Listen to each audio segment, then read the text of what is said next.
This past year has been filled with a lot of uncertainty, and for a majority of the world, a lot of fear. The same is true for us. We lived in New York City. We were lucky enough to move out of the city for a period of time during the heat of it. But that fear still surrounded our family, our friends. We had people who were going in and out of sickness and in and out of isolation, and that created a real panic.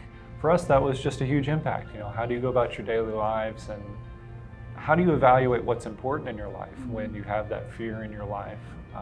It starts to make you reassess things and evaluate the importance of family, the importance of faith and friends. And I think we spent a lot of last year wondering what's going to happen to us, what's going to happen to our family. We didn't feel the panic around the pandemic in terms of health too deeply. I think we felt like God was in control there, but we had so many plans for 2020 as a family, and it really just felt like none of it was going to come to fruition. And there was a lot of fear around what was our next move. we spent the first part of 2020 planning what was going to happen in that year for our family, and one of the big ticket items was what we were planning to move. We had lived in New York for 7 years, and we had a young child, and it was time to move out of the shoebox apartment. The goal was to keep my job, if I could, keep my job in New York and move with that role and work remotely.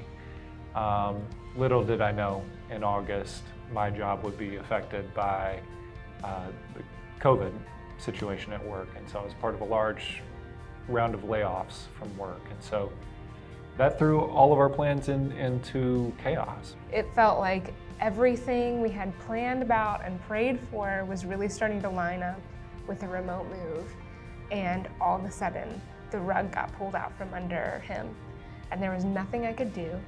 I wasn't working. I had our new baby to take care of, and I couldn't help him.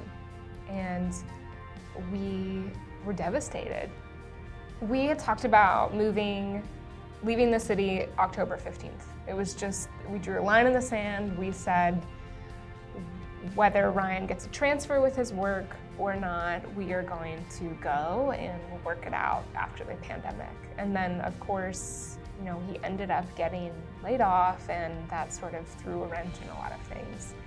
And while we were waiting to see what would happen next, I was thinking about a conversation that we had with our pastor earlier in the summer, and he was asking us how we were doing. He knew the plan, our plan that we had been talking about, and he asked if we were discouraged, and we said, yeah, we are.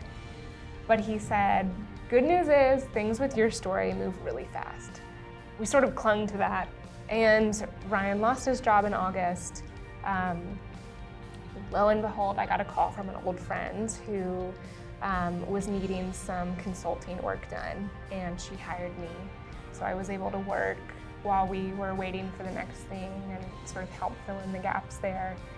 And we found a job. We stumbled across a job for Ryan in Memphis. It ended up being a great fit, a better role than what we would have expected to land here for him. He interviewed and accepted the job on October 15th, 2020. We couldn't have predicted it. We couldn't have even known, wouldn't have imagined it. And once again, God just over-delivered for us. And we wake up every morning and we know that we're exactly where God wants us to be.